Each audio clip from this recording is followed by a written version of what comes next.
Dani Avad, seja bem-vinda aqui ao canal Gayatri Astrologia Védica.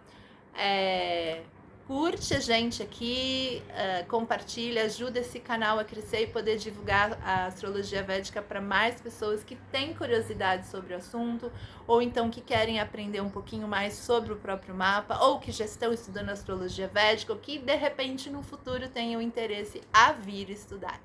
Muito bem, meu nome é Cris, eu sou Cristina Shukla, sou astróloga védica.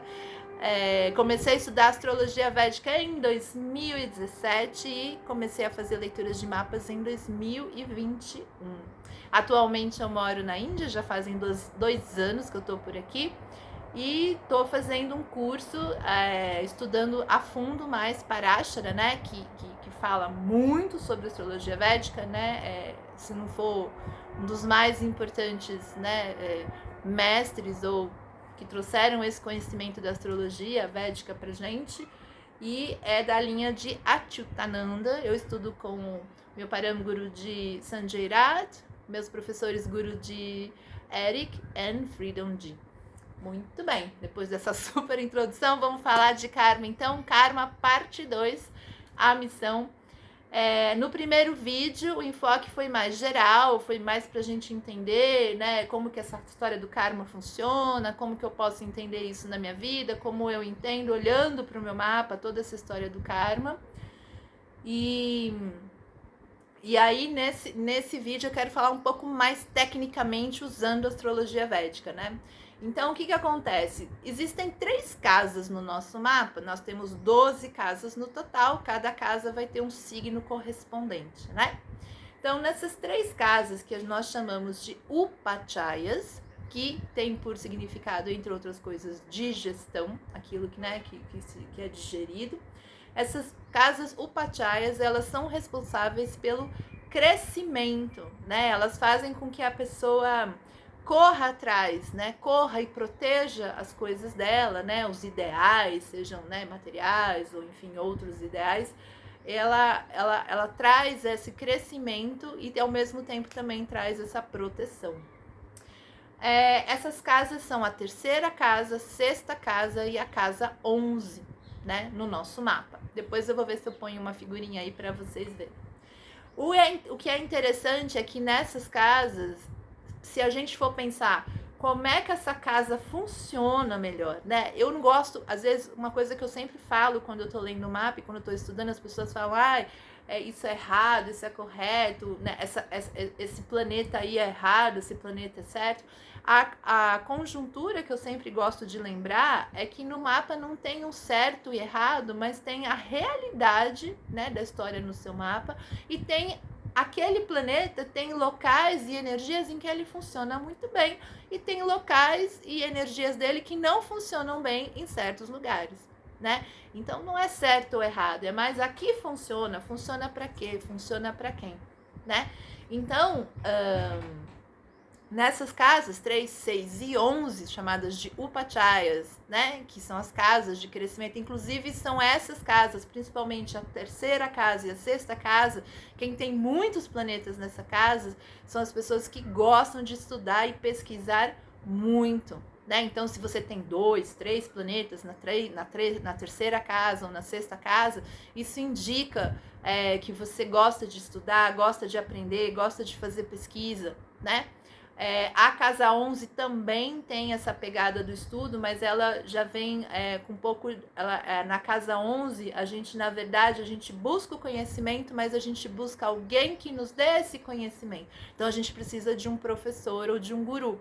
Na casa 3 e na casa 6, essa é algo mais autônomo, né, mais próprio da gente. Essas casas também são casas onde a gente vê como que a pessoa meio que age na vida, né? Quando alguma coisa difícil acontece, ou quando ela tem que brigar por alguma coisa, ou quando ela tem que batalhar por alguma coisa, a gente olha como que essa pessoa age, né? Se ela tem planetas, então aí que eu falo, né? Então a gente pensa em 2 categorias. A gente tem os planetas maléficos e a gente tem os planetas benéficos, né? Dentro da categoria de planetas que existem a serem estudados. Nessas casas 3, 6 e 11, a gente prefere planetas maléficos. Por quê? Porque esses são os planetas que vão fazer... Primeiro são os planetas que vão defender mais né? E é importante essa defesa nessas casas. São esses planetas que vão fazer a gente ter o corre, né? Que vão ter essa vontade de correr atrás, de estudar, de ir atrás das nossas coisas, né? De ir atrás das coisas, dos nossos objetivos que estão propostos lá no nosso mapa. Então, assim, se você tem um Marte, né, que é um planeta maléfico, se você tem o Sol, planeta maléfico, se você tem Rahu, né? Rahu é super próprio da casa 3, né? É muito bom na casa 3. Tem o Saturno, né? Saturno principalmente para casa 11, né? Cai muito bem. Então são Saturno, Sol, Marte, Rahu. Ketu é sempre aquela energia. Ketu é um planeta, né? Ele é o planeta do moksha, né? Então, apesar dele ser um maléfico e ele, né, ele tem o seu propósito, né? Como eu falei, todas as energias têm o seu propósito. Ketu tem sempre uma energia mais de desconexão, de perda, mais de desapego, né? De deixar você meio ali lidando com aquela história, né? Então, nessas casas 3, 6 e 11, que são as nossas casas do livre-arbítrio, vamos dizer que nessas casas a gente tem autonomia de poder escolher o que a gente quer fazer. Daí, obviamente, com essas casas estando conectadas a certas casas e a certos planetas no seu mapa, vai criar todo enredo e toda história no seu mapa. Porém, então vamos imaginar, se a gente tem 12 casas no nosso mapa, e 3 dessas casas são as casas onde a gente tem essa possibilidade. Quando eu tô falando, a gente tem a possibilidade de livre-arbítrio. Não significa que todo mundo vai ter livre-arbítrio nessas casas. Significa que a gente tem a possibilidade de livre-arbítrio. E como é que a gente sabe se a gente tem a possibilidade de livre-arbítrio? Se o dono dessa casa, por exemplo, eu tenho lá na casa 3, Gêmeos. Quem é o dono de Gêmeos? Mercúrio. Se Mercúrio mora na casa 3, significa que os assuntos de Mercúrio que tiver relacionado com a casa 3, ali eu vou ter mais o meu livre-arbítrio, né? Se eu tiver, por exemplo, Escorpião na casa 6 e meu Marte mora na casa 6, então se o dono da casa mora lá na casa, isso significa que aí nessa casa eu também tenho o livre-arbítrio, tá? Isso é específico para casa 3, casa 6 e casa 11, gente. Upachaya, são casas Upachaya, né? Então isso, quando a gente estuda astrologia védica, a gente tem que entender o conceito, né? E ele não é aplicável a tudo, ele é aplicável a essa regra. Então, se você tiver, eu, por exemplo, tenho Gêmeos na casa 11 e meu Mercúrio mora na casa 11 e ele, na verdade, ele fica bem lá, porque Mercúrio na própria casa, né? Aliás, todo dono da casa na própria casa fica bem. Então, se, por exemplo, você tiver Aquário na casa 11 e o seu Saturno mora na casa 11, significa que nos assuntos da casa 11 ou nos assuntos saturninos do seu mapa, você vai ter o livre-arbítrio de escolher, né, nesses assuntos, né? Você vai ter, não sei nem se você vai ter 100%, né, de livre-arbítrio na história, mas você vai ter uma boa flexibilidade nessa história. Então, se a gente imaginar, né, hipoteticamente, se uma pessoa tiver os 3 donos, né, se ele tiver a casa 3 e o dono da casa 3 mora na casa 3, se a pessoa tem a casa 6 e o dono da casa 6 mora na casa 6, se a pessoa tem a casa 11 e o dono da casa 11 mora na casa 11, então essa pessoa tem aí, vamos imaginar, uma boa potência, tem a maior potência de livre-arbítrio que uma pessoa pode ter no mapa, né? Por quê? Porque nas 3 casas de livre-arbítrio, ele tem os 3 donos morando lá. Então, ela vai ter maior, né? Vamos dizer, vai ter, não maior, mas ela vai ter, no que é possível de ter o livre-arbítrio, ele vai ter ali praticamente o máximo. No meu caso, eu tenho somente na casa 11, o dono da casa 11 morando lá. Então, nos assuntos da casa 11 e o que for relativo à casa né, do dono da casa 11, eu também tenho maior esse livre-arbítrio, só que é somente nessa casa, na minha casa 3, na minha casa 6, eu não tenho os donos morando lá. Então, gente, a quantidade de livre-arbítrio máxima, né, de acordo com esse conceito, porque uma coisa eu quero falar aqui que é muito importante. Quando a gente estuda um conceito de astrologia védica, a gente está vendo sobre essa perspectiva de conceito, mas existem outras formas de estudar o livre-arbítrio no nosso mapa. Então, não significa que só isso vai ser a palavra final.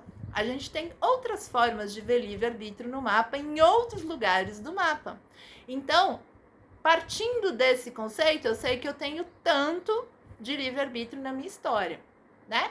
Mas eu posso olhar também por outras partes do conhecimento e ver como é que essas partes vão se conversando, né? Então, cuidado quando às vezes você pega um conceito da astrologia védica e toma como uma verdade única. A gente não toma um conceito como uma verdade única, a gente toma um conceito como parte de um quebra-cabeça que eu vou juntando. Então, eu entendo que pela perspectiva desse conceito 3, 6 e 11, onde os donos moram nas próprias casas, a gente tem o livre-arbítrio ali acontecendo. Mas eu tenho outras formas também de ver livre-arbítrio de outros jeitos. E aí eu vou agregando e eles conceitos vão se conversando. Então, quando a gente estuda astrologia védica, lembra que sempre tem um panorama maior e que um conceito vai estar dialogando com outros conceitos, né? Para não tomar a situação só com uma verdade única e acabou a história, né? Então, isso é uma forma da gente enxergar o livre-arbítrio no mapa. Então, a gente pode ver, assim como no meu caso eu vejo que eu tenho lá o dono da casa 11 na casa 11, eu consigo entender como isso funciona a partir desse conceito. E aí eu posso ir estudando outros. E é assim que a gente vai fazendo, conceito por conceito, e não fechando. Eu tenho isso e acabou. Não olho mais nada, não estudo mais nada. Eu olho isso, coloco lá no meu caderninho, né? Eu tenho um caderno, pra vocês terem uma ideia, eu tenho um caderno sobre o meu mapa. Então, cada conceito que eu estudo, novo que eu descubro, eu coloco lá. E aí os conceitos vão se conversando entre si, né? A gente vai olhando cada um que está acontecendo e aí a gente vai formando essa pintura maior ou essa divindade maior que é a nossa história aqui na Terra, nossa vida, né?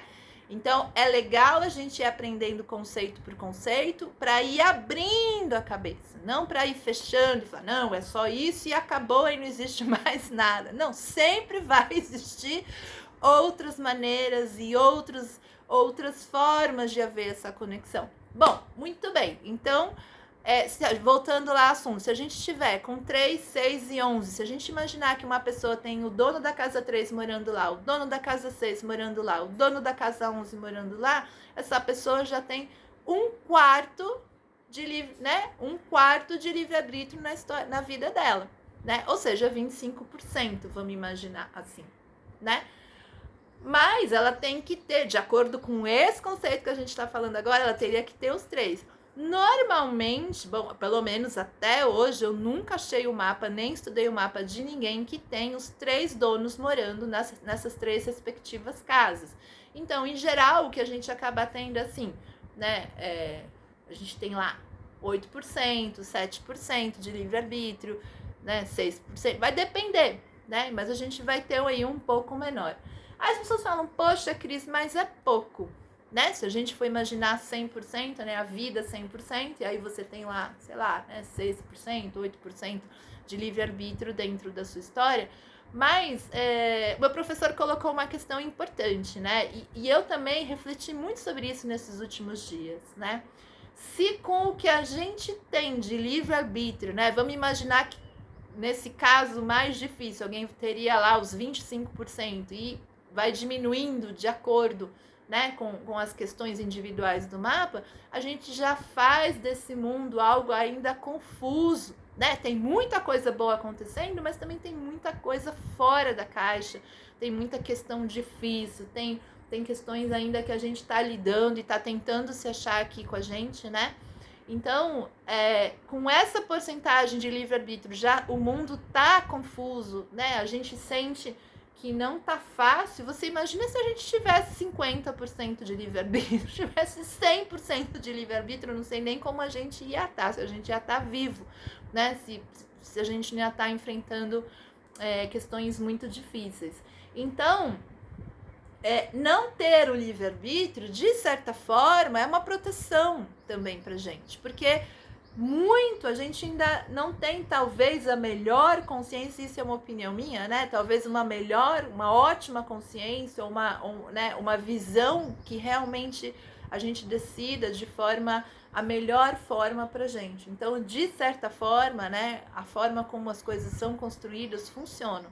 Mas eu quero lembrar que apesar da gente não ter esse controle, né, essas coisas que estão acontecendo com a gente, os momentos que estão acontecendo com a gente, as situações que estão acontecendo com a gente, são situações frutos, né, de nossas ações passadas, e a gente está vivenciando isso, e esse controle a gente não tem de, eu quero viver isso, não quero viver aquilo, tô a fim de viver isso, não tô a fim de viver aquilo. Por outro lado, a gente tem 100% de livre-arbítrio para agir como você achar melhor naquela situação que está acontecendo com você. Então, vamos dizer, a situação acontece com você, mas e aí? Como que você lida com ela? Isso aí é com você. E com as potências, ou com as dificuldades, ou com as potências, ou com as deficiências que você tem, né? Então, aí, cada situação, cada karma que a gente vivencia, seja um karma, né, positivo ou fácil, seja um karma mais difícil, como você estiver reagindo, como você estiver agindo, é como você está construindo os seus próximos karmas. Então, vamos lembrar desse processo, né? É importante a gente entender os nossos karmas para que a gente também, né? Uma das coisas que eu mais gosto do procedimento dentro do mapa é que a partir do momento quando eu entendo os meus karmas, eu tenho mais compreensão ou mais ferramentas para eu me preparar para poder vivenciá-los de uma forma melhor para mim, né? Com menos sofrimento, talvez com mais paz ou com mais tranquilidade ou com mais preparação, enfim, né? Então, a partir do momento que eu entendo o meu karma com o relacionamento, né? Porque até esse meu professor falava assim, né? A gente não escolhe marido, a gente não escolhe a mãe, a gente não escolhe o pai, a gente não escolhe o filho. Carreira, a gente consegue escolher algumas questões da carreira, né? A gente não escolhe, né? Em termos de o quanto de espiritualidade a gente vai ter ou não ter, isso tudo vem, isso tudo tá lá colocado já pela, né, já está feito, colocado pelo resultado das ações, pela semente das ações que a gente viveu nas outras vidas, né?